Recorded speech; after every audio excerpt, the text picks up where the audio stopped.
زن پشما سوے پتنگان زندہ باد، ہر دم پر ہر قدم کے شازیان زندہ باد۔ الحمد للہ نحمده ونستعینه ونستغفر ونعوذ باللہ من شرور انفسنا ومن سیئات اعمالنا، من يهده الله فلا مضل له ومن يضلله فلا هادي له، ونشهد ان لا الہ الا اللہ وحدہ لا شریک له، ونشهد ان محمدا عبدہ ورسولہ، اما بعد فاعوذ باللہ من الشیطان الرجیم، بسم اللہ الرحمن الرحیم۔ قل هو اللہ احد اللہ الصمد لم یلد ولم یولد ولم یکن له کفوا احد۔ الحمدللہ اللہ رب العزت کا فضل ہے کہ اللہ رب العزت نے ہمیں اپنی یاد اپنے ذکر کے لیے چن لیا ہے۔ اس میں ہمارا کوئی کمال نہیں ہے، کیونکہ اللہ رب العزت فرماتے ہیں ما اصابک من حسنۃ فمن اللہ وما اصابک من سیئۃ فمن نفسک۔ جو نیکیاں آپ لوگ کرتے ہو وہ اللہ کی طرف سے ہوتی ہے، اور جو گناہ آپ لوگ کرتے ہو وہ آپ کے اپنے نفس کی شرارتیں ہیں۔ انسان اعمال کرتا ہے، اس کا مقصد یہ ہوتا ہے کہ اللہ رب العزت ہم سے راضی ہو جائے۔ یہ نہیں کہ کوئی مجھے نمازی کہے، روزہ دار کہے، حاجی کہے، بلکہ انسان کا مقصد یہ ہوتا ہے کہ اللہ رب العزت مجھ سے راضی ہو جائے، اور اس نماز کی لذت محسوس کرنے کے لیے وہ لگا ہوتا ہے۔ یہ جو ہم نماز پڑھتے ہیں، اللہ رب العزت کے سامنے کھڑے ہوتے ہیں، یہ ایک ہمیں ادب اور احترام سکھایا جاتا ہے کہ اللہ رب العزت کے سامنے کھڑے ہو کر اسی کی طرف توجہ دیں۔ امام غزالی رحمۃ اللہ علیہ کے بھائی تھے، اور وہ امام غزالی رحمۃ اللہ علیہ کے پیچھے نماز نہیں پڑھتے تھے۔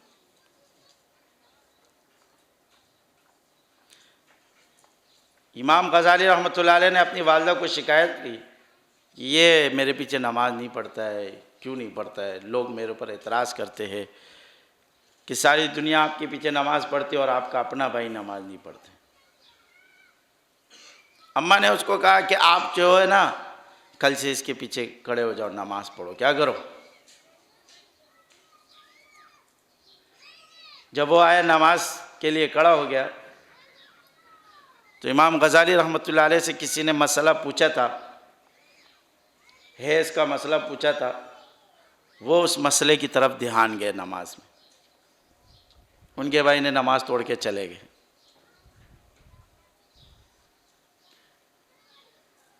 تو لوگوں نے اور زیادہ شور مچانا شروع کر دیا، کہہ رہے یار ایک تو یہ نماز، امام غزالی رحمۃ اللہ علیہ اپنی ماں کے پاس گئے، کہہ رہے اس کو تو نماز کے لیے آنا ہی نہیں چاہیے تھا، کیا ہے؟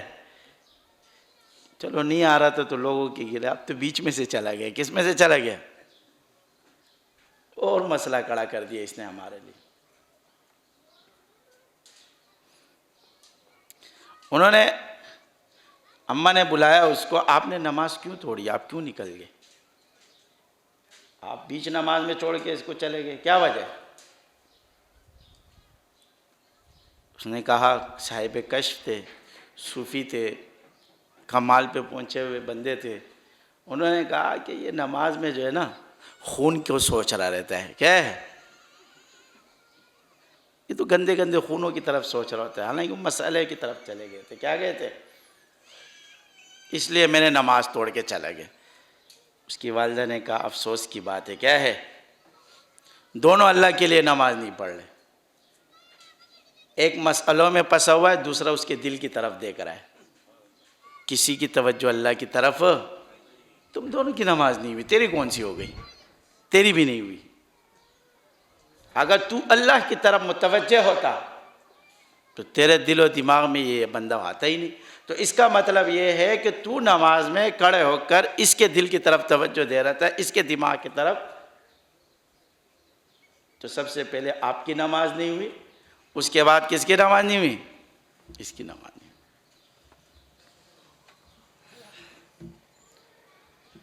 تو نماز ہم روزانہ پڑھتے ہیں، 5 وقت نماز پڑھتے ہیں، لیکن آج تک اس کی لذات ہمیں پتہ نہیں۔ اگر ہمیں اس کی لذت کا پتہ چل جائے تو امام ابو حنیفہ رحمۃ اللہ علیہ کی طرح ہم سے نیند بھاگ جائے گی۔ کیا بھاگ جائے گی؟ کہتے ہیں کہ امام ابو حنیفہ رحمۃ اللہ علیہ نے عشاء کے وضو سے فجر کی نماز پڑھی 40 سال تک۔ کتنے؟ 40 سال تک عشاء کے وضو سے فجر کی نماز پڑھی۔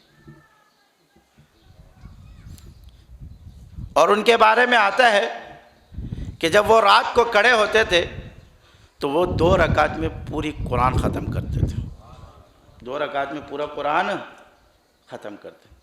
ان کو لذت مل گئی تھی نماز کی۔ کس کی؟ وہ اللہ کے ساتھ باتیں کرنے کا ان کو حقیقی نسبت مل گئی تھی کہ نماز حقیقت میں مومن کی معراج ہے۔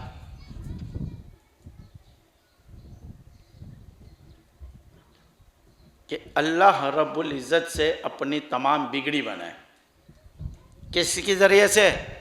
نماز کے ذریعے سے۔ صحابہ ایک جنگ میں گئے اور وہ جنگ میں فتح نہیں ہو رہی تھی، مشکلات آ رہی تھی بار بار، سب بیٹھ گئے، امیر بھی بیٹھ گیا، تمام مامورات بیٹھ گئے، کہہ رہے کیا وجہ ہے کہ ہمیں بار بار مشکلات اس جنگ میں آ رہی؟ تو صحابہ نے کہا، ایک صحابی نے کہا ہم سے ایک سنت رہ گئی ہے۔ کیا رہ گئی ہے؟ کہا کون سی؟ کہا مسواک کی۔ کس کی سنت رہ گئی ہے؟ مسواک کی سنت رہ گئی ہے، اس کی وجہ سے ہمارے ساتھ مسائل کھڑے ہو رہے ہیں اور جنگ میں فتح ہمیں حاصل نہیں ہو رہی ہے، بار بار تکالیف آ رہی ہے۔ سب نے ایک ساتھ جو ہے نا مسواک نکالے اور مسواک کرنے لگے۔ کفار نے دیکھا، ان کے جو جاسوس تھے انہوں نے جا کے اپنے فوج کو بولا وہ لوگ تو ابھی دانت بھی جو ہے نا تیز کر رہے ہیں، کچا کھا جائیں گے ہمیں بھی۔ پہلے تو تلواروں سے کاٹتے تھے، اب کیا کر رہے ہیں؟ ابھی انہوں نے دانت تیز کرنا شروع کر دی، ابھی ہمیں کچا چبا جائیں گے۔ انہوں نے علاقہ چھوڑا اور بھاگ گئے۔ کیا ہو گئے؟ علاقہ چھوڑ کر بھاگ گئے۔ ایک سنت۔ ہم دن میں کتنی سنتیں چھوڑتے ہیں یہ ہمیں پتہ نہیں۔ انسان تصوف اور علم کس لیے حاصل کرتا ہے؟ ان دونوں کا مقصد یہ ہے کہ ہم حضور کے طریقے پہ آ جائیں۔ کس کے اوپر آ جائے؟ آپ صلی اللہ علیہ وسلم کے طریقے پہ آ جائے، صحابہ کے طریقے پہ آ جائے۔ اگر ان دونوں سے یہ والا مقصد حاصل نہ ہوا تو یہ بے فائدہ ہے۔ یہ کیا ہے؟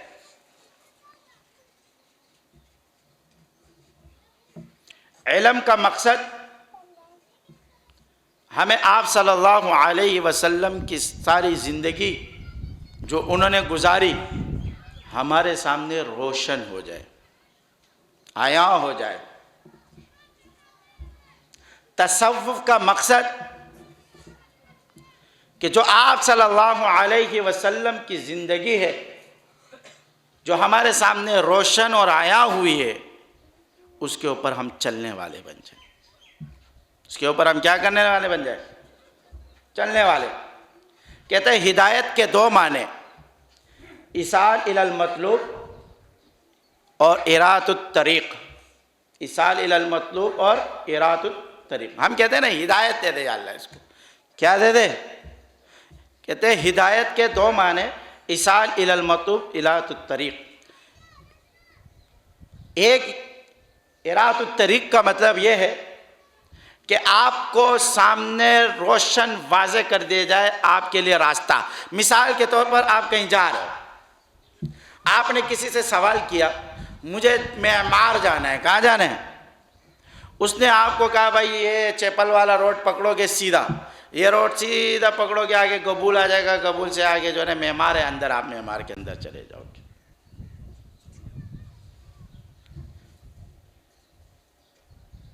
تو یہ کیا ہے؟ اراۃ الطریق. اور اصال الی المطلوب کیا ہے کہ ایک شخص سے آپ نے کہا مجھے معمار جانا ہے، اس نے کہا چلو یار میں بھی جا رہا ہوں، آج کیا ہے میں بھی جا رہا ہوں. وہ آپ کو گاڑی میں بیٹھا آپ کے ساتھ اور آپ کو معمار پہنچا دی. تو آپ کو سیدھا اسی جگہ پہنچو گے کیونکہ آپ کے ساتھ بندہ خود بیٹھا ہوا ہے. کیا ہے؟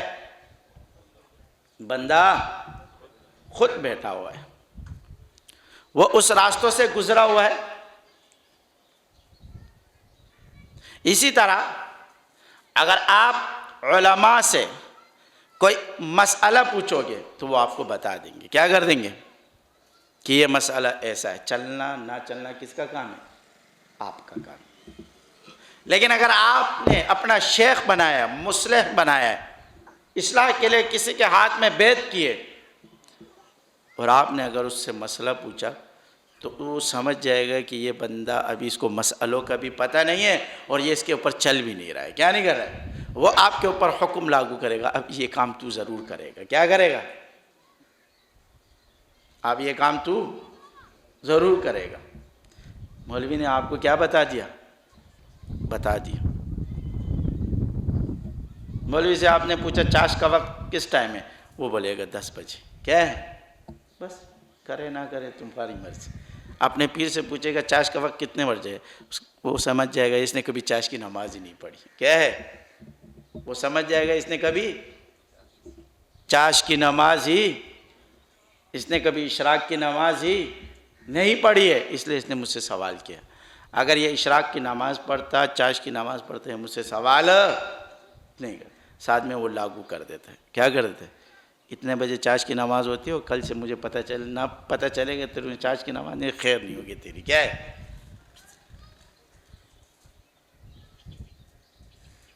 تو دونوں کا مقصد ایک ہی ہے، اور وہ کیا ہے کہ ہمارے کو اللہ کی محبت اور اللہ کی رضا مل جائے. آپ صلی اللہ علیہ وسلم نے سیدنا ابوبکر صدیق رضی اللہ تعالیٰ عنہ کو فرمایا، اے ابا بکر رضی اللہ تعالیٰ عنہ، کہ اللہ نے آپ کو مقام عبدیت دیا ہے. کیا دیا ہے؟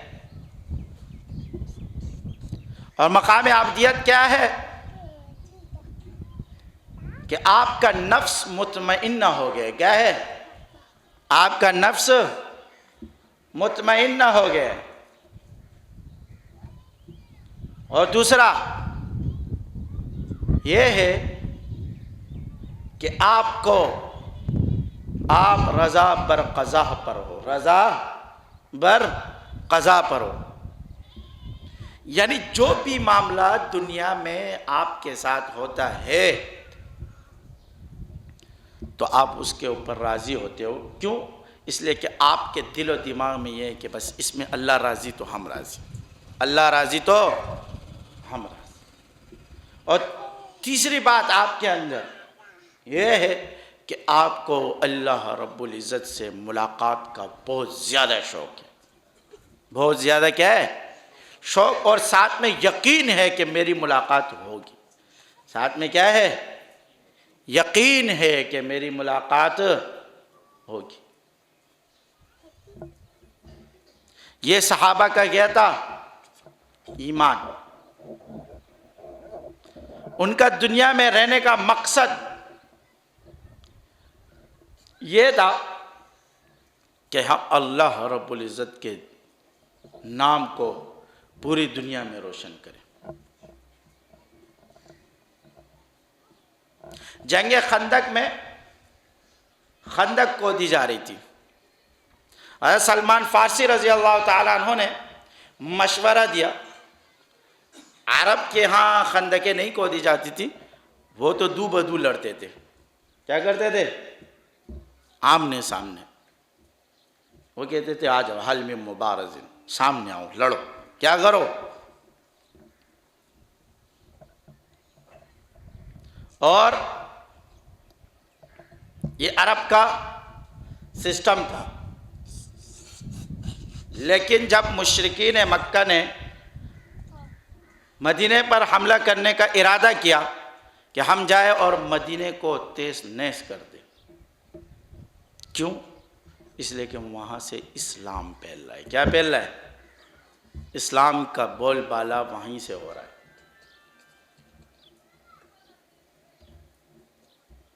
اسلام کا بول بالا وہیں سے ہو رہا ہے۔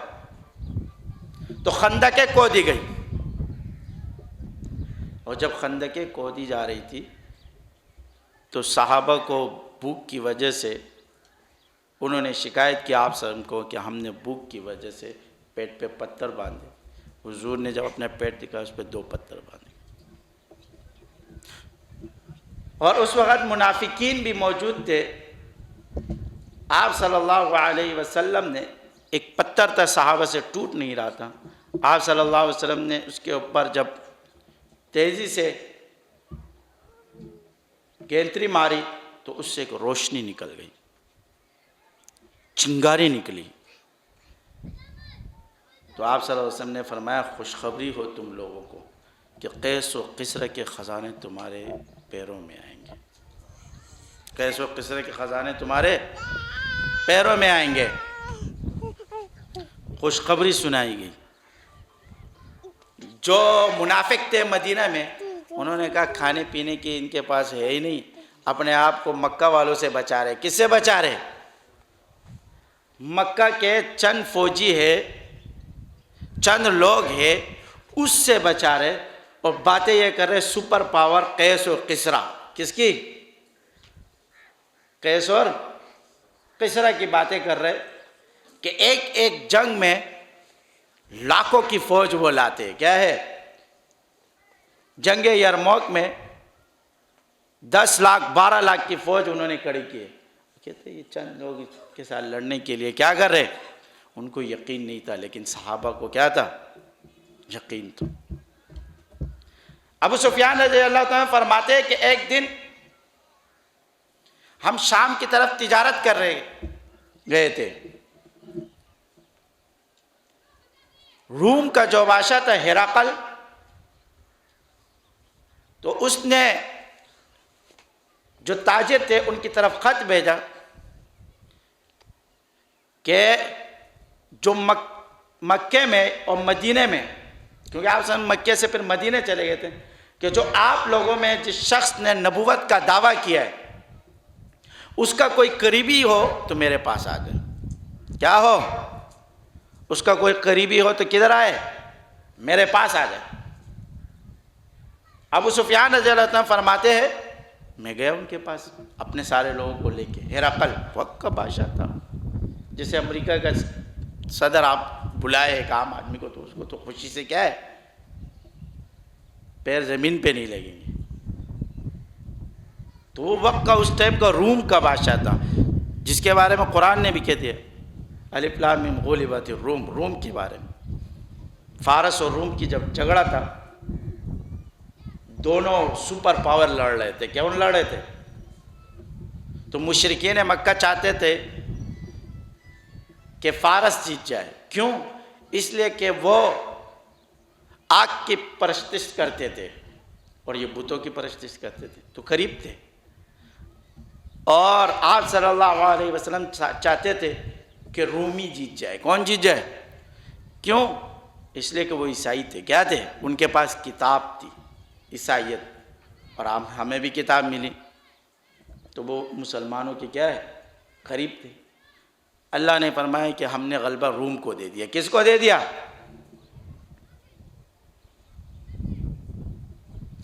تو ہرقل نے جب بلایا اور اس کو سامنے بٹھایا ابو سفیان رضی اللہ عنہ کو، اور باقی سارے لوگوں کو اس کے پیچھے بٹھایا، کہا میں اس شخص سے جو سوالات کروں گا نا، اگر اس نے جھوٹ بول دیا نا تو تم سب بولنا کہ یہ جھوٹ بول رہا ہے۔ پیچھے بٹھا دیا نا، سامنے تو نہیں بٹھایا، اور کہا اگر یہ سچ کہتا ہے تو تم لوگ کہہ دینا کہ یہ کیا ہے؟ سچ کی۔ ابو سفیان فرماتے ہیں کہ اللہ کی قسم اگر مجھے یہ قوم کے بارے میں یہ خدشہ نہیں ہوتا کہ مجھے جھٹلا دیں گے تو میں آزم کے بارے میں سارا جھوٹ بول دیتا، لیکن مجھے ڈر لگے سینے میں کوئی جھوٹ بولوں اور یہ مجھے بولے کہ یہ جھوٹ بول لے، کیا ہے؟ تو یہ تو بادشاہ ہے، پھر اسے مجھے کون چھٹائے گا؟ کوئی بھی نہیں چھٹا سکتے۔ تو سب سے پہلے ہرقل نے ان سے سوال کیا، یہ بتاؤ جو تمہارے ہاں جس نے نبوت کا دعویٰ کیا ہے وہ شخص، اس کی ذات، اس کی جو آپ کے اندر قوم ہے، ذات ہے، نسب ہے، اعلیٰ نسب والا ہے یا کم نسب والا ہے؟ تو ابو سفیان نے فرمایا کہ وہ اعلیٰ نسب والا ہے۔ کیا والا ہے؟ ہمارے ہاں اعلیٰ نسب والا ہے، کیونکہ قریش میں دو بڑے خاندان تھے، ایک بنو امیہ، ایک بنو قریش اور ایک بنو ہاشم۔ کیا تھے؟ ایک بنو امیہ اور ایک بنو ہاشم۔ یہ خود ابو سفیان رضی اللہ تعالیٰ عنہ بنو امیہ میں سے تھے، اور آپ صلی اللہ علیہ وسلم بنو ہاشم میں سے تھے۔ قریش کے جتنے بھی قبیلے تھے اس میں سب سے بڑے یہ دو قبیلے تھے۔ پھر اس نے سوال کیا کہ یہ بتاؤ تمہارے قوم میں اس سے پہلے کسی نے اس چیز کا دعویٰ کیا ہے؟ کہا نہیں، ہمارے قوم میں پہلے کسی نے بھی اس چیز کا دعویٰ نہیں کیا، نبوت کا۔ کہا اچھا یہ بتاؤ کہ یہ شخص جو دعویٰ کر رہا ہے اس کے آباء و اجداد میں کوئی بادشاہ گزرا ہے، یا ان کے آباء و اجداد کوئی بادشاہ ہے؟ انہوں نے کہا نہیں، اس کے کوئی آباء و اجداد کوئی بادشاہ نہیں۔ کہا یہ بتاؤ کہ اس دور کے، آپ لوگ کے دور کے امیر لوگ اس کے ساتھ زیادہ ہے یا غریب لوگ زیادہ ہے؟ کہا غریب لوگ زیادہ ہے، امیر نہیں۔ کیا ہے؟ کون لوگ زیادہ ہے؟ غریب۔ کہا یہ بتاؤ کہ یہ جو اس کے ساتھ جو لوگ ہیں وہ کم ہو رہے یا زیادہ ہو رہے؟ کہا زیادہ ہو رہے، کم نہیں ہو رہے۔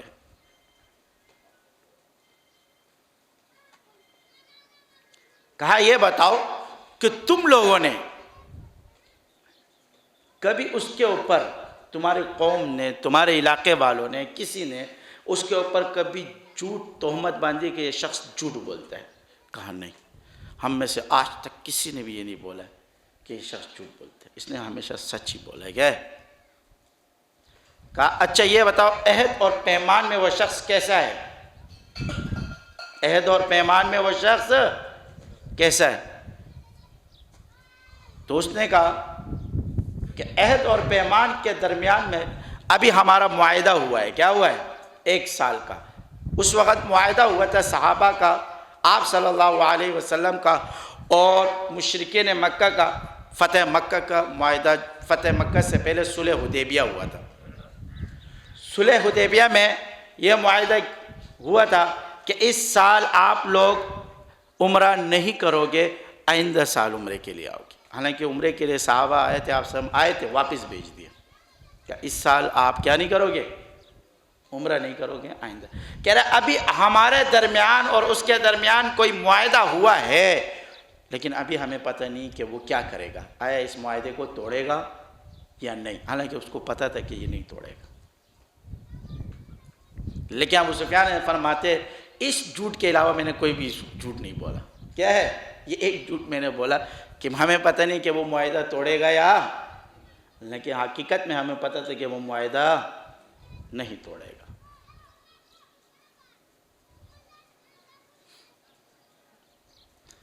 تو پھر ہرقل نے اس سے سوال کیا کہ کوئی شخص ایمان لایا ایمان لانے کے بعد اس کو چھوڑ دیا ہو، اور اس بات پہ کہ اس کے اندر یہ خرابی ہے، ایسا کوئی شخص تم لوگوں نے دیکھا ہے؟ کہا ابھی تک نہیں دیکھا، کہ ایمان لایا اور پھر اس وجہ سے چھوڑا کہ اس بندے کے اندر یہ معاملات ہے اور اس نے چھوڑ دیا۔ کہا ہم نے نہیں دیکھا۔ تو وہ اس وقت کا ہرقل نے یہ سوالات کیوں کیے تھے؟ ہرقل نے ان کو کیوں بلایا؟ کہتا ہے کہ ہرقل اس بہت بڑا نجومی تھا۔ کیا تھا؟ خود بادشاہ تو بہت بڑا نجومی بھی تھا۔ کہتے ہیں وہ ایک دن رات کو ستاروں کو دیکھ رہا تھا، ستاروں کے حساب کتاب میں لگا ہوا تھا۔ کس کے لگا ہوا تھا؟ ستاروں کے حساب کتاب میں لگا ہوا تھا، اور اس کو اس میں نظر آیا کہ ختنہ کیے ہوئے لوگ پوری دنیا پر کیا ہے؟ قابض ہو جائیں گے۔ اس لیے وہ پریشان ہو گیا کہ ہم لوگ تو ختنہ نہیں کرتے، یہ ختنہ کرنے والے لوگ کون ہیں؟ کیا ہے؟ وہ اس کشمکش میں تھا، اپنے وزراء سے سب لوگوں سے سوالات کر رہا تھا کہ ختنہ کرنے والے لوگ کون ہیں؟ انہوں نے کہا یہودی ہے۔ اس نے حکم جاری کیا تو ہمارے نیچے، کہا سب کو قتل کرو، سب کو کیا کر دو۔ ابھی یہ حکم جاری ہو رہا تھا کہ اسی کے درمیان ایک بادشاہ نے، ان کا ایک وزیر نے ایک شخص کو بھیجا جو عرب سے آیا ہوا تھا۔ کیا تھا؟ آپ صلی اللہ علیہ وسلم کا قاصد آیا، ہاتھ میں خط تھا۔ کیا تھا؟ اس نے کہا بھائی یہ عرب سے آیا اور آپ کو ایک خط دینا ہے، اور اس کو ایک شخص نے جو نبوت کا دعویٰ کر رہا ہے، اس نے کہا اس کو دیکھو اور اس سے پوچھو کہ تمہارے لوگ ختنہ کیے ہوئے؟ کہا ہاں۔ اس نے کہا ہاں ہمارے لوگ ختنہ کرتے۔ کہتے اس کو بلاؤ، کیا کرو۔ اسی وجہ سے اس نے پوچھا، تو اس کے بعد اس کو پتہ چلا کہ یہاں پر مدینہ اور مکے سے لوگ تجارت کے لیے آئے۔ اس نے بلایا اور ان سے سوالات کیے۔ کیا کیے؟ پھر اس نے ابو سفیان رضی اللہ تعالیٰ کو فرمایا کہ جو سوالات میں نے تم سے کیے تم نے ہر سوال کا جواب دے دیا۔ کیا دیا؟ میں نے تم سے سوال کیا کہ وہ شخص کے قوم میں کوئی بادشاہ ہے، آپ نے کہا نہیں۔ کیا ہے؟ تو اگر اس کے قوم میں کوئی شخص، باپ آبا و اجداد میں کوئی بادشاہ ہوتا تو میں یہ کہتا کہ یہ بادشاہت کے لیے کر رہا ہے۔ کس کے لیے کر رہا ہے؟ اس کے قوم میں کوئی بادشاہ ہی نہیں ہے، تو کیا بادشاہت کے لیے کرتا؟ میں نے آپ سے پوچھا کہ وہ نسب میں بڑے نسب والے، آپ نے کہا نسب اعلیٰ ہے اس کا۔ آپ نے اس کا بھی مجھے یہی کہا کہ اس کا نسب کیا ہے؟ میں نے آپ سے کہا کہ آپ کے قوم میں کسی نے نبوت کا دعویٰ کیا؟ آپ نے کہا کسی نے بھی نہیں کیا آج تک، یہ پہلا شخص آیا جس نے کس کا دعویٰ کیا ہے؟ نبوت کا دعویٰ کیا ہے، پہلے شخص ہے۔ کہا اگر آپ کے قوم میں کوئی اور شخص کرتا تو میں کہتا تھا کہ یہ اس کی اقتدا کر رہا ہے۔ کس کی کر رہا ہے؟ تو ہرقل نے تو پہلے ہی نجومیوں میں سارا سسٹم دیکھ لیا تھا۔ کیا دیکھ لیا تھا؟ اس کے دل میں تو پہلے سے ہی خوف آ گیا تھا۔ کیا آ گیا تھا؟ اور اس نے اپنے قوم کو، وزراء کو، سب کو بلایا، کہا میں تمہیں ایک نصیحت کرتا ہوں۔ ہرقل نے کہا کیا نصیحت کرتا؟ کہا میں تمہیں یہ نصیحت کرتا ہوں کہ یہ جو شخص ہے نا جس نے یہ دعویٰ کیا، ہمیں چاہیے کہ ہم اس سے سب بیت ہو جائے۔ کیا ہو جائے؟ کہا خدا کی قسم یہ جو زمین میرے قدموں کے نیچے ہے نا، اس کا یہ بادشاہ بن جائے گا۔ یہ کون کہہ رہا ہے؟ ہرقل کافر کہہ رہا ہے۔ کون کہہ رہا ہے؟ کہہ رہے یہ جو زمین میرے کس کے نیچے، قدموں کے نیچے ہے، یہ اس کا بادشاہ بن جائے گا، یہ زمین ساری یہ لے لے گا۔ تو اس کی قوم نفرت کرنے لگی۔ کیا کرنے لگی؟ بھاگ گئی۔ کہہ رہے یہ کیسی باتیں تم کر رہے ہو؟ ایک چند چھوٹا سا آدمی ہے، اس کی ہم اتنے بڑا بادشاہ، تو اس کی اتباع کرنے کا بولتے ہیں؟ اس کو ڈر لگ گیا کہیں یہ لوگ مجھے نہ مار دے۔ کیا ہے؟ چپ ہو گیا۔ کیا ہو گیا؟ چپ ہو گیا۔ اور ایک ایک چیز اور اس نے یہ کہا ابو سفیان رضی کو کہ جو بھی نبی ہوتا ہے اس کے اندر یہی صفات ہوتی ہے. کیا ہے یہ صفات؟ صحیح ہے. ابو سفیان فرماتے ہیں کہ میں جب ادھر سے نکلا تو میں نے اپنے قوم کو، لوگوں کو بولا کہ ارے یار یہ کیسا ہے، اس کی باتیں تو یہاں تک پہنچ گئی. کہاں تک پہنچ گئی؟ آپ صلی اللہ علیہ وسلم کی باتیں اتنے بڑے بادشاہ تک. اور میں نے خود دیکھا کہ اس کے دل میں خوف ہے. کیا ہے؟ وہ ڈر رہا ہے، اس کے دل میں خوف تھا، ڈرا ہوا تھا. اور اس کی باتیں یہاں تک بھی پہنچ گئی. ہم مان نہیں رہے اور وہ ہرقل تک باتیں آ کے پہنچ گئی. اور وہ دن اور وہ وقت صحابہ نے ثابت کیا. جب آپ صلی اللہ علیہ وسلم دنیا سے رخصت ہوئے، تشریف لے گئے دنیا سے، تو حضرت ابوبکر رضی اللہ تعالیٰ عنہ نے تمام عمراء کو خط بھیجا کہ آؤ روم پر حملہ کر رہے ہم لوگ. کیا کر رہے؟ ہر جگہ سے فوجیں آ رہی تھی، ہر علاقوں سے صحابہ کی فوجیں آ رہی تھی. 35,000 فوج جمع ہو گئی صحابہ کی. کتنی؟ 35,000 فوج جمع ہو گئی. اور جب 35,000 نعرے تکبیر کہتے تھے تو پورا مدینہ ہلتا تھا. تو منافقین نے جو اس وقت وہ کہتے تھے کہ یہ لوگ خواب دیکھتے، کیا ہے، تو آپس میں کہنے لگے یہ کیوں جمع ہوئے؟ تو ایک نے کہا یہ اس لیے جمع ہوئے جو ان کے نبی نے فرمایا تھا کہ قیس و قسرہ کے خزانے تمہارے قدموں میں آئیں گے. یہ اس کو ثابت کرنے کے لیے روانہ ہو رہے ہیں. یہ اس کو کیا ہے؟ ثابت کرنے کے لیے روانہ ہو رہے ہیں.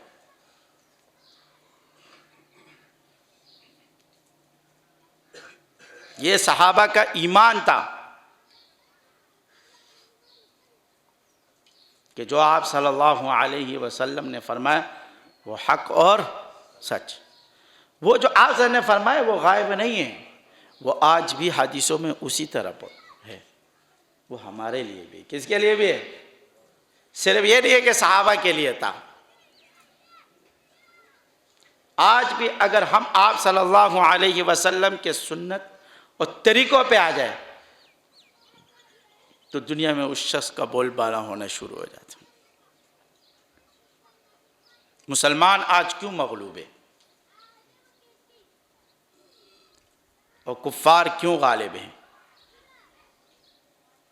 اگر آپ کفار کے زندگی اٹھاؤ، آپ جاؤ انگریزوں کی زندگی اٹھاؤ، جو انگریزوں ملک میں رہتے اس کی تعریف کرتے، کہتے وہ رات کو فوراً سو جاتے عشاء کے فوراً بعد، کیا ہے، اور فجر کو 5 بجے نماز نہیں پڑھتے، 5 بجے اٹھ چکے ہوتے. کیا ہے؟ 5 بجے اٹھ کے وہ ورزش کرتے ہیں، اپنے جسم کا خیال رکھتے ہیں، کم کھاتے ہیں، کم سوتے ہیں، اپنے زیادہ وقت گزارتے ہیں. یعنی ان کا ہر سسٹم آپ دیکھو گے سنت کے طرز پہ. کس کے طرز پہ؟ ایمان نہیں ہے ان کے اندر. کیا نہیں ہے؟ ہر عمل سنت کے طرز پہ کرتے وہ لوگ. اس لیے ان کو پتہ ہے کہ زندگی کس میں ہے؟ سنتوں میں. سب سے پہلے میں اور ہم جب کھانے پہ بیٹھ جاتے تو 3 روٹی کھاتے رہتے. پیٹ بھرنے کے بعد بھی ٹوس رہے ہوتے. کیا ہے؟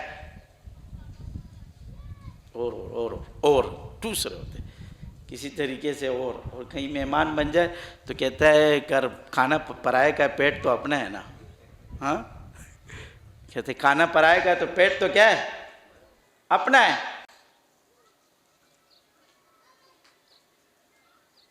آپ صلی اللہ علیہ وسلم کی سنت تھی، صحابہ نے بھی یہی سنت اختیار کی کہ جب آدھی بھوک لگی ہوتی تھی اور آدھا پیٹ بھر چکا ہوتا ہاتھ اٹھا لیتے تھے. اور عائشہ رضی اللہ تعالی عنہ نے فرمایا سب سے پہلی بدعت جو ایجاد ہوئی ہے زیادہ کھانے کی ایجاد ہوئی ہے. کس کی ہوئی ہے؟ سب سے پہلے بدعت کون سی ایجاد ہوئی ہے؟ زیادہ کھانے کی.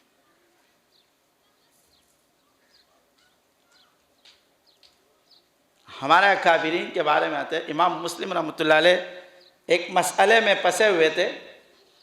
کہتے ہیں کہ اس کے جو خادم تھا، غلام تھا، اس نے کھجوروں کا ایک ٹوکرا اس کے سامنے رکھا، اس کو پتہ ہی نہیں کہ میرے سامنے کھجور رکھے ہوئے کیا ہے، وہ اس میں اتنا غرق تھا مسئلے میں کہ ایک ایک کھجور کھاتا رہا، اس کو پتہ ہی نہیں چلا گیا ہے، وہ پورا ٹوکرا کھا گیا کیا ہے۔ اور کتابوں میں لکھتے ہیں کہ اس کی وجہ سے ان کا موت ہو گئی، کیا ہو گئی، پتہ ہی نہیں چلا، اتنے مسئلے میں کیا تھے۔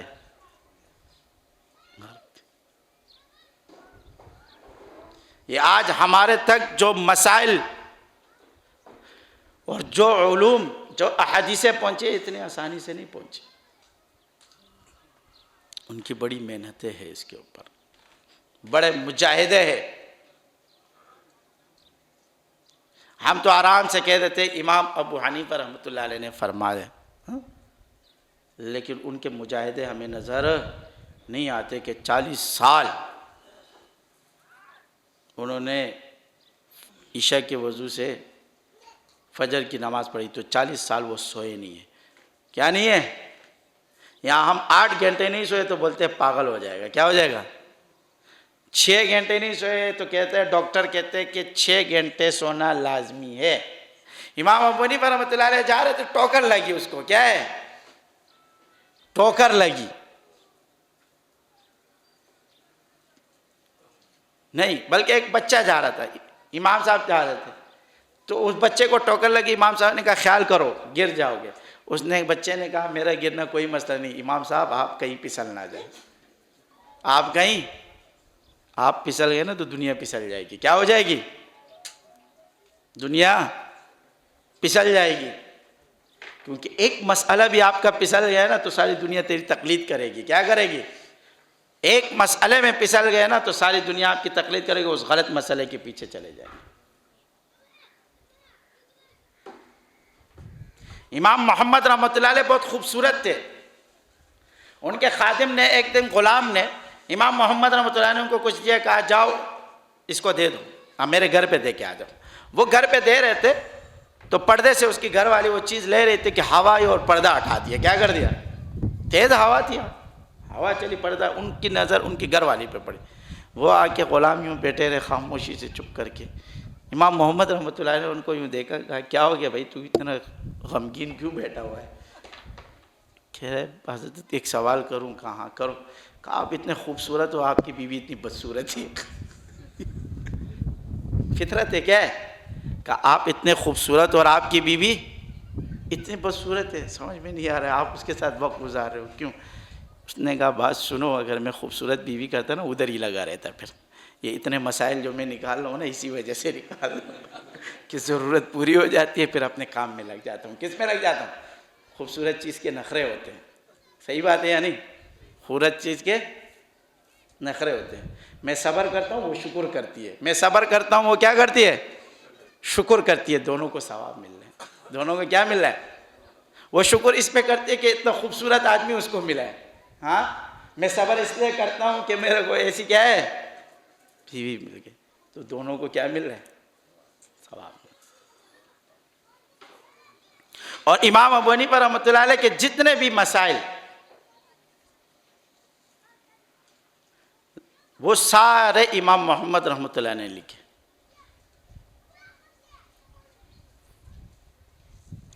تو انہوں نے اپنے خواہشات کو دبایا، کیا کیا، اور ترجیح علم کو دی، ترجیح کس کو دی، علم کو دی،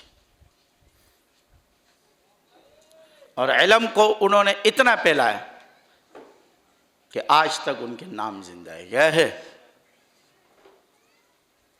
تکلیفیں اٹھائی۔ امام یوسف رحمۃ اللہ علیہ جب امام صاحب کے پاس آتے تھے تو ان کی ماں نے ان کو دوبی کے پاس لگایا تھا کام کرنے کے لیے، کس کے لیے، کام کرنے کے لیے لگایا تھا، کیونکہ غریب تھے، یہ کمائے گا میرے پاس، لیکن اس کو علم کا شوق تھا، کیا ہے، وہ دھوبی کا کام چھوڑ کے سیدھے جاتے تھے، کہاں بیٹھ جاتے تھے، امام ابو حنیفہ رحمۃ اللہ علیہ کے درس میں بیٹھ جاتے تھے، اور درس میں بیٹھے رہتے تھے۔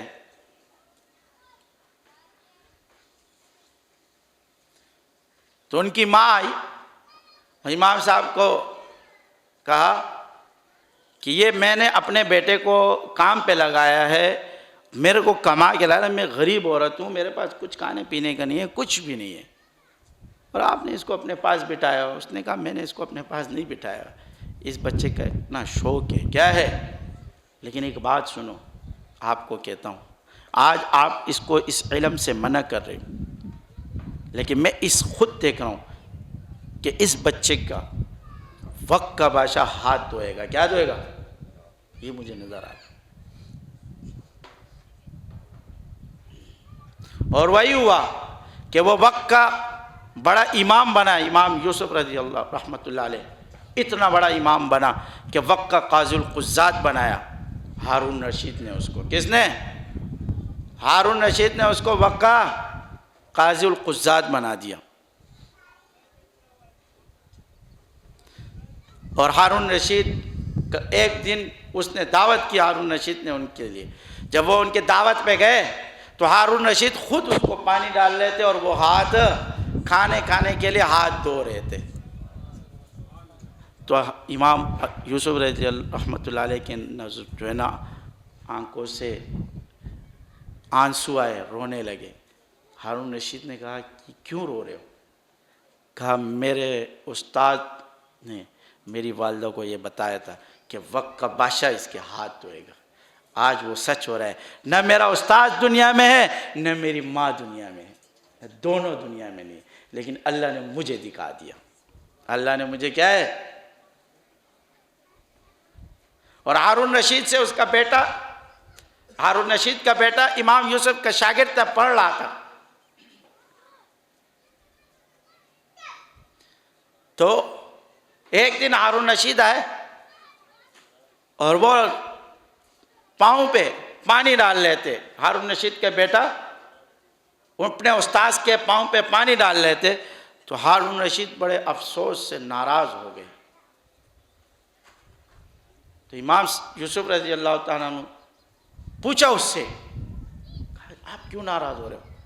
کہا مجھے ناراضگی اس بات پہ نہیں ہے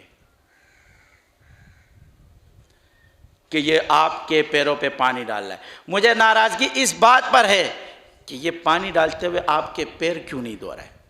اس کے اندر اتنا ادب نہیں، یہ صرف پانی ڈال رہا ہے، اس کو ساتھ میں پیر بھی دھونا چاہیے۔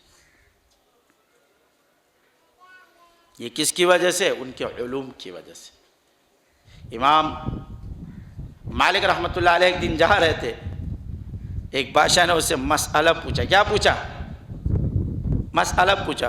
اس نے کہا تجھے 10 کوڑے لگانا چاہیے، میں راستے پہ جا رہا ہوں، تو مجھ سے مسئلہ پوچھ رہا ہے، تم مسئلے کی تمہارے اندر ادب اور احترام نہیں۔ اس نے جب سبق میں بیٹا آیا وہ بادشاہ، اس نے 10 کوڑے کھائے اور آ گیا۔ کتنے کوڑے کھائے؟ کیونکہ اس نے بس کہہ دیا کہ تمہیں 10 کوڑے لگنے چاہیے۔ اس نے 10 کوڑے کھائے اور آ کے بیٹھ گیا بادشاہ، سننے لگا سبق۔ اس دن امام مالک رحمۃ اللہ علیہ نے 10 مسئلے بتائے۔ کتنے؟ ویسے ایک مسئلہ بتاتا تھا، اس دن 10 مسئلے بتائے۔ تو اس نے کہا، ساتھ میں امام مالک رحمۃ اللہ علیہ نے فرمایا کہ یہ شخص نے، یہ جو بادشاہ ہے، اس نے علم کا ادب کیا۔ کس کا ادب کیا؟ اور اس نے 10 کوڑے کھائے علم کے لیے، اس لیے آج میں نے 10 مسئلے بتائے۔ اس بادشاہ نے کہا اگر آپ مجھے پتا ہوتا ہے کہ 10 کوڑوں پہ 10 مسئلے سیکھنے پڑتے تو میں 100 کوڑے کھاتا۔ کتنے کہا تھا؟ اور 100 مسئلے آج سیکھ جاتا۔ کہتے ہیں علم کا ایک باب سیکھنا 1000 رکعت نوافل سے افضل ہے۔ کتنے؟ علم کا ایک باب سیکھنا کتنے رکعت نوافل سے افضل ہے؟ 1000 رکعت نوافل سے افضل ہے۔ علم والوں کو اللہ نے درجہ دیا اور فضیلت دی ہے۔ کہتے ہیں 70 مرتبہ جب اللہ رحمت کی نگاہ سے کس شخص کو دیکھتا ہے اس کو علم دے دیتا ہے۔ کیا دے دیتا ہے؟ اس کو علم دے دیتا ہے۔ وہ تصوف جو علم سے خالی ہو وہ انسان کو زندیق بنا دیتی ہے۔ کیا بنا دیتی ہے؟ اور وہ علم جو تصوف اور نور سے خالی ہو تو وہ انسان کو متشدد بنا دیتی ہے۔ کیا بنا دیتی ہے؟ اس کے اندر تشدد آ جاتا ہے، سختی، سخت دل ہو جاتا ہے. یہ ایک دوسرے کے لیے لازم ملزوم ہے. کیا ہے؟ لازم ملزوم ہے. کیوں؟ اس لیے کہ تصوف کے لیے علم اس لیے لازمی ہے کہ آپ کے سامنے تصوف کے بہت سی چیزیں آئیں گی. جب آپ کو علوم ہوں گے تو شیطان بھی آپ پر وار مارے گا، اس کے جوابات آپ خود دو گے.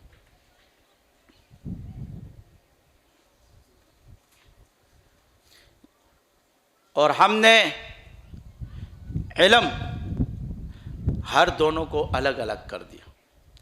علم والے تصوف کو زیادہ نہیں دیکھتے اور تصوف والے علم کو زیادہ توجہ نہیں دیتے. جو ادھر لگا ہوا ہے وہ ادھر لگا ہوا ہے، جو ادھر لگا ہوا ہے وہ ادھر. بہت سے لوگ سوچیں گے ہم اس عمر میں کیا علم حاصل کریں گے، کیا کریں گے، بوڑھے ہو گئے، فلاں ہو گئے، یہ ہو گئے، فلاں ہو گئے. میں جب مدرسے میں پڑھتا تھا مدینۃ العلوم، ہمارے ایک استاد تھے، اس کے پاس ایک ڈاکٹر تھے، بوڑھے تھے. روزانہ عصر کے ٹائم آتے تھے اور اس سے کتاب پڑھتے تھے، عصر سے مغرب تک. بس کیا ہے، اس کے پاس وہی ٹائم خالی تھا. روزانہ ایک کتاب پڑھتے تھے. اور اس شخص کو میں نے 2 سال پڑھا، 2 سال مسلسل آتے ہوئے دیکھا کہ وہ آتے تھے، چھٹی نہیں کرتے تھے، ناغہ نہیں کرتے تھے، اور اپنے استاد سے پڑھتے تھے، ہمارے استاد سے. آہستہ آہستہ آہستہ آہستہ وہ عالم بن گئے. کیا ہو گئے؟ پڑھتے پڑھتے عالم بن گئے. چلو کام کر رہے ہو، کام کرو، کس نے منع کیا؟ ایک کتاب پکڑ لو. کیا پکڑ لو؟ یہ ایک کتاب میں پڑھوں گا، بس کوئی اور کتاب کو ہاتھ نہ لگاؤ. جب وہ کتاب ختم ہو جائے اس کے بعد دوسری کتاب اٹھا لو، اپنے استاد سے پڑھو. اور ہر عالم، ہر مولوی، آپ اس سے یہ بولو گے کہ مجھے اس ٹائم یہ پڑھاؤ، وہ پڑھائے گا آپ کو. کیا کرے گا؟ وہ منع نہیں کرے گا. کوئی بھی مولوی نہیں منع کرے گا کہ ٹھیک ہے آؤ میں کو پڑھا دوں گا. وہ پہلے یہی تو ہوتا تھا. کیا کرتے تھے؟ استاد جو ہے نا کھیتی باڑی کرتا تھا اور شاگرد دھوپ میں کھڑے ہو کے اس کو سبق سنا رہا ہوتا تھا. وہ بیچارہ وہ کاٹ رہا ہوتا تھا اور شاگرد اس کو سبق سنا رہا ہوتا تھا. اسی طرح علم لوگ حاصل کرتے ہیں. مدرسے تو بعد میں بن گئے. کیا بنے؟ مدارس تو بعد میں بن گئے. اس سے پہلے تو یہی طریقہ تھا، جہاں استاد مل گیا بس وہیں بیٹھ گئے، ان سے سیکھا، ان سے پڑھا. بعد میں مدرسوں کا سسٹم ہوا تو اس سے یہ فائدہ ہوا کہ علماء زیادہ ہو گئے. کیا ہو گئے؟ سہولت ہو گئی نا. تو سہولت کی وجہ سے علماء زیادہ ہو گئے. اسی طرح جب خانقاہوں کا نظام آیا تو صوفیہ بھی زیادہ ہو گئے. کیوں؟ اس لیے کہ نظام کے تحت ایک سسٹم جب چلتا ہے نا تو اس میں خرابی نہیں آتی. جو نظام کے علاوہ ہوتا ہے اس میں کیا آنا شروع ہو جاتی؟ مسائل. کبھی آپ کو ٹائم ملے گا، نہیں ملے گا. نظام کے علاوہ شوق والا آدمی پڑھے گا. کون سا پڑھے گا؟ شوق والا آدمی. اور نظام کے اندر بے شوق بھی پڑھ لیتا ہے. نظام کے اندر کیا کر لیتے ہیں؟ جس کو شوق نہیں ہوتا ہے نا وہ بھی مجبوری سے پڑھ لیتا ہے. پیچھے سے گھر کا لوٹ، ادھر سے جو ہے نا مدرسے میں سب لڑکوں کو دیکھتا ہے، یار میرے عمر کے سارے لڑکے پڑھ لے، میں کیا کروں گا. تو بے شوق آدمی بھی مدرسے میں کیا کر دیتا ہے؟ پڑھ لیتا ہے. کیوں؟ نظام کے تحت آ گیا. کس کے تحت آیا؟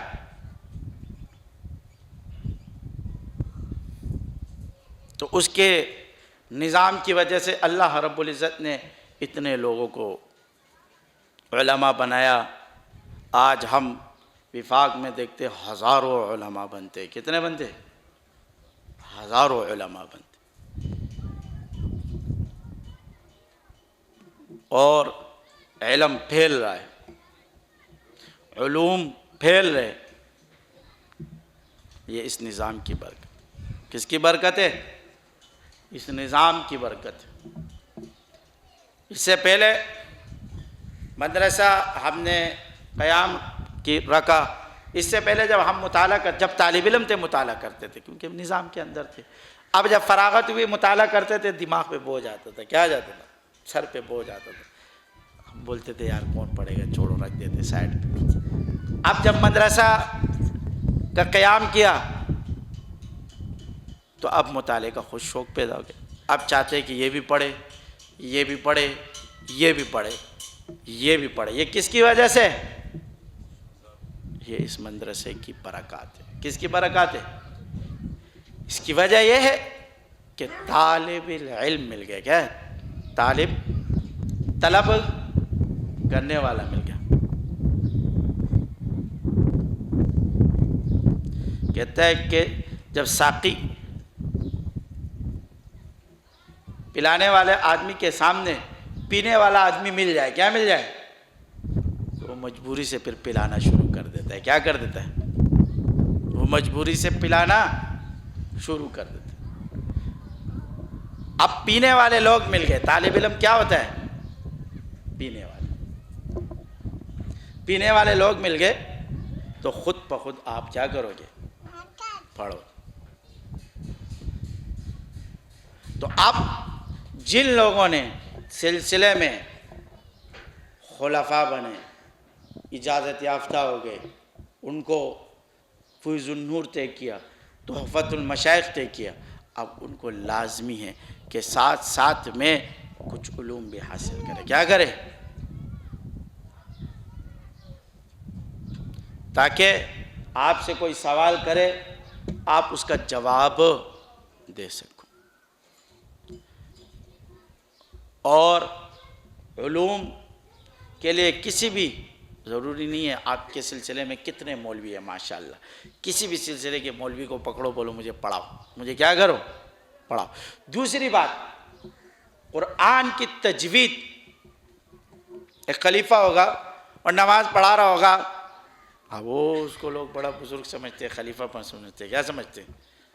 اب وہ جو قرآن پڑھے الحمدللہ رب العالمین الرحمن الرحیم مالک یوم الدین، پیچھے جو کھڑا ہوگا نا وہ کہے گا یار یہ میرے پیر کیسے پڑھ رہا ہے یار، کیا ہے؟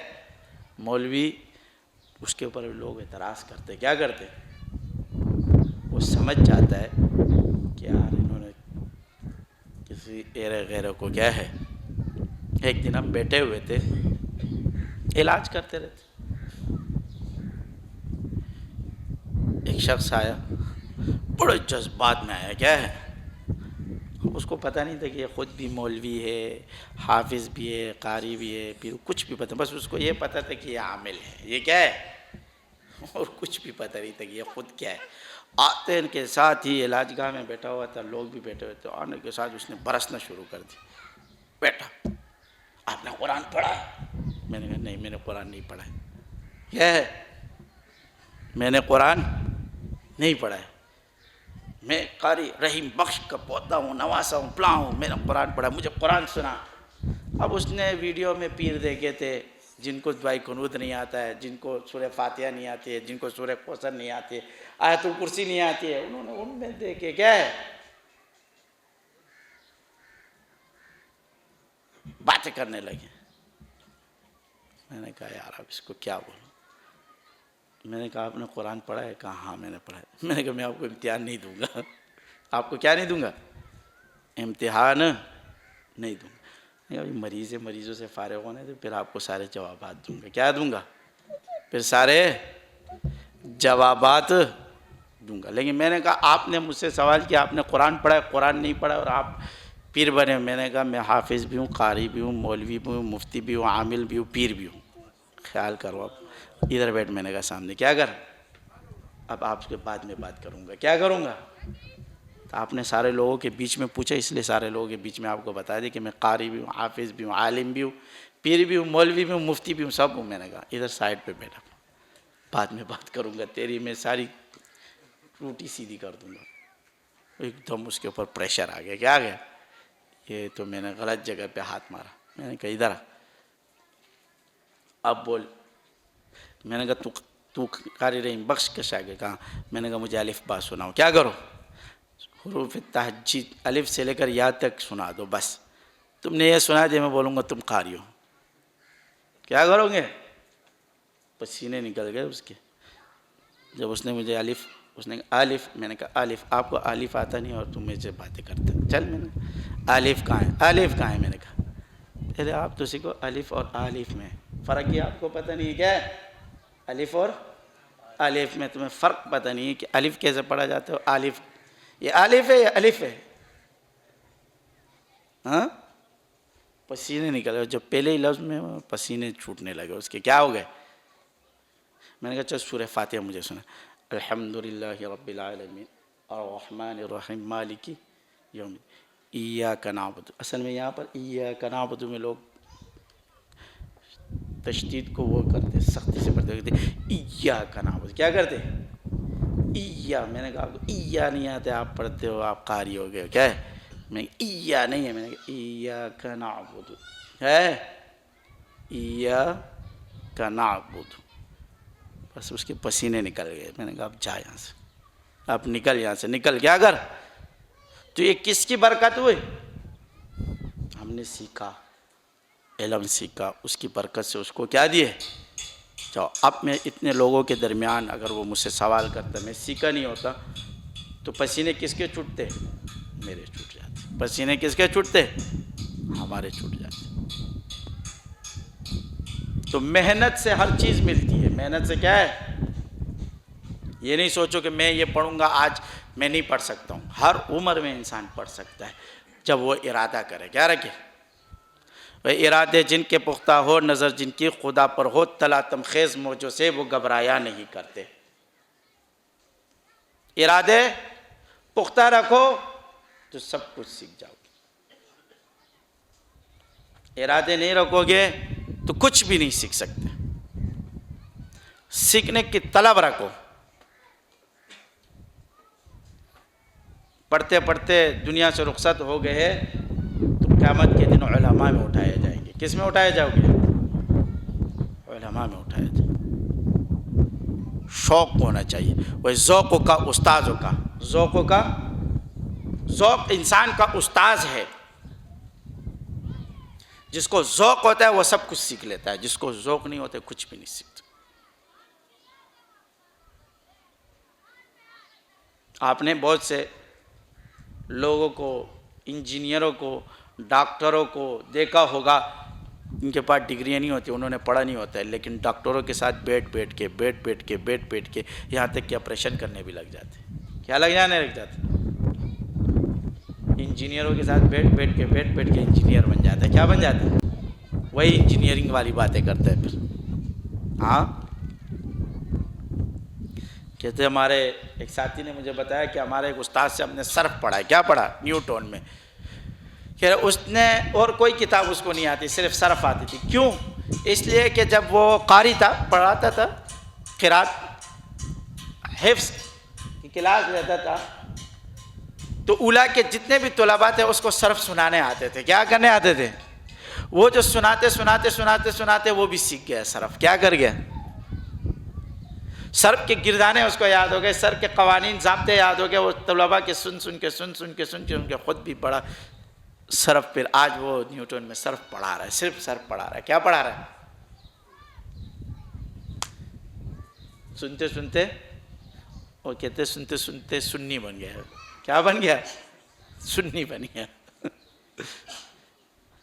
یہ شوق، یہ کیا ہے، شوق، ذوق علم کی طرف،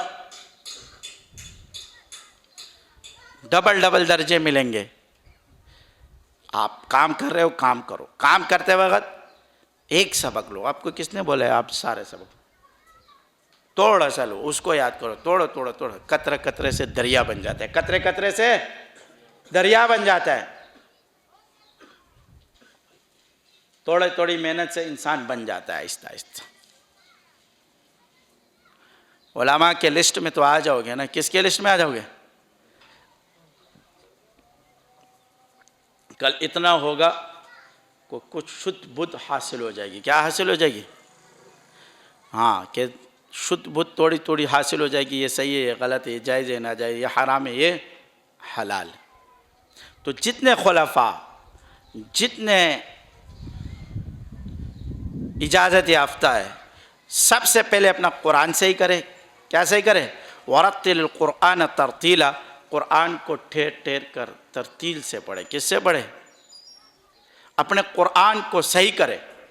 سب سے پہلے قرآن پہ محنت کرے۔ کس پہ محنت کرے؟ قرآن کے لیے وہ محنت جاری رکھے۔ اور ماشاءاللہ ہم نے بھی قاری رکھا ہوا ہے، اور وہ قاری جو اتنے 25 سال مدینے میں پڑھا ہے، جس کے پاس ٹائم ہو وہ کہتا ہے استاد جی میں ہر وقت فارغ ہوں، جو مجھ سے پڑھنا آتا ہے آج میں اس کو قرآن صحیح کرنے کے لیے بیٹھا ہوں۔ آپ نے 1 گھنٹہ نکالے، آدھا گھنٹہ نکالے، ادھر نہیں تو اپنے قاری صاحب کے ساتھ نسبت بھی لو، ان سے قرآن صحیح کرو۔ کیا کرو؟ قاعدہ شروع کرو۔ وہ یہاں صبح سے لے کر رات 24 گھنٹے یہیں رہتا ہے، ایک ٹائم لے لو، اس ٹائم میں آ کے اس سے پڑھو اور جاؤ، قرآن صحیح ہو جائے گا۔ کیا ہو جائے گا؟ اب پیر تو بن گئے، خلیفہ بن گئے، سب کچھ بن گئے، کم سے کم قرآن صحیح ہو جائے۔ کیا ہو جائے؟